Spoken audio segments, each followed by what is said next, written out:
تو یہ بتائیں انسان کی زندگی میں اور کئی پہلوؤں کے علاوہ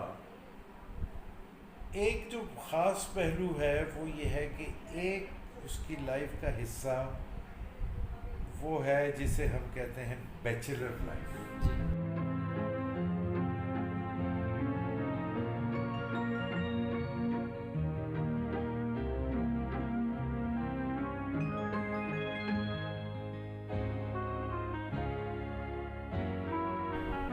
یعنی کمارا ہوتا ہے, ماں باپ کے ساتھ رہتا ہے, بہن بھائی ہوتے ہیں, ڈپینڈنٹ ہوتا ہے, پھر انڈیپینڈنٹ ہو جاتا ہے, پھر اس کی شادی ہو جاتی ہے.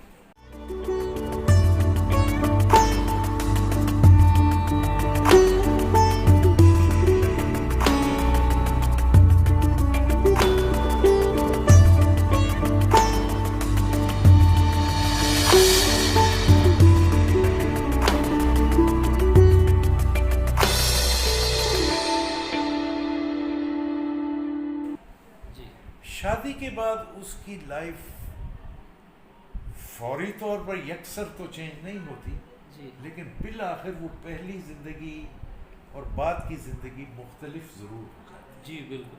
ماشاء اللہ آپ کی شادی ہوئی, کامیاب شادی ہے, خوش و خرم ہیں آپ, اللہ تعالیٰ بھابھی کو صحت مند شکر رکھے. الحمدللہ. آپ کے بچے ماشاء اللہ بڑے اچھے اچھے مقامات پر ہیں. شکر الحمدللہ. اور بیٹا ایک ہی ہے آپ کا. جی جی. اور وہ آپ نے بتایا کہ لیفٹیننٹ کرنل ہے آرمی ایویشن میں, کوبرا ہیلی کاپٹر کا انسٹرکٹر ہے. اور ماشاء اللہ بیٹی آپ کی مریم وہ بھی اپنے گھر پہ خوش و خرم ہے, بچے ہیں, شکر کہ الحمدللہ. اللہ کا شکر ہے. تو کیا تبدیلی آپ نے, مطلب جب آپ شادی شدہ نہیں تھے اور شادی شدہ ہو گئے تو آپ کی پرسنالٹی میں کیا تبدیلی ہے؟ میری پرسنالٹی میں تو کوئی تبدیلی نہیں ہے. آوارگی ختم ہو گئی؟ آوارگی بھی جاری رہی. اچھا وہ بھی جاری. ہاں یہ تو کچھ میرے مولا کا کرم ہوا کہ اس نے کچھ سیدھے راستے پہ چلا دیا. آوارگی میں نے اناؤنس کیا کھڑے ہو کے محفل میں, ہاں کہ آج کے بعد مجھے آپ اس محفل میں نہیں پاؤ گے. اچھا. ہاں احمد شمسی اللہ نے جنت نصیب کرے, جن کا کاشف سینٹر ہے نا شارع فیصل. ہاں جی بالکل بالکل بالکل, مہران ہوٹل کے ساتھ میرا بڑا اچھا دوست تھا. تو کھڑے ہو کے میں نے کہا لو جی آج سے میں, یہ سن 88 کی بات ہے, اچھا میں سب محفلیں چھوڑتا ہوں اور آج میں قرآن ساتھ لے کے آیا ہوں, یا آپ بھی پڑھیں میرے ساتھ اور یا پھر مجھے اپنے آپ سے الگ سمجھیں. ارے کیا نتیجہ نکلا؟ بس پھر دنیا تیاگ دی. پھر ہم نہیں, آپ نے تو تیاگ دی. ہاں دوستوں نے, دوست میرے رہے, دوست تو رہے, ہاں لیکن انہوں نے آپ سے کچھ کہا نہیں کہ یہ کیا تم کرتے؟ نہیں کہنے لگے یہ ممکن نہیں ہوگا. میں کہا ہم ممکن کر دکھائیں. اچھا. ہاں بالکل. یہ میری احمد شمسی سے بات ہوئی, اس نے کمرہ بڑا اچھا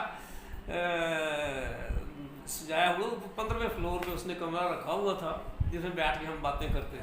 کتنے وہ کافی اونچی بلڈنگ؟ ہاں وہ پہلی اونچی بلڈنگ وہ شارع فیصل پہ. ہاں جی پہلی وہی تھی. اور انہوں نے بھی پہلی فلم محمد علی کی آئینہ جو چڑھی تھی وہ اس کے بھائی نے بنائی تھی. بالکل. تو وہ اس کے کمرے میں ایک فقرہ لکھا ہوتا تھا, relax you are in safe hands. اچھا.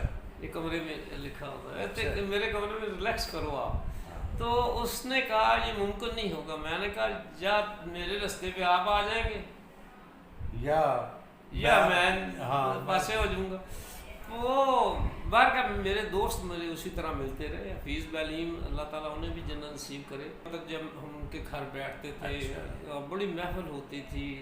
یہ آپ کے کنور مہندر سنگھ بیدی جب آ جاتے تھے تو پھر سارے ہی سب وہاں اکٹھے ہو جاتے تھے. محمود شام سے میری وہاں پہلی ملاقات ہوتی ہے. پھر بتاتا ہوں میں کہ یار ہم تو جھنگ کے ہیں دونوں. تو آج تک پھر رابطہ اس سے اسی طرح استوار ہے.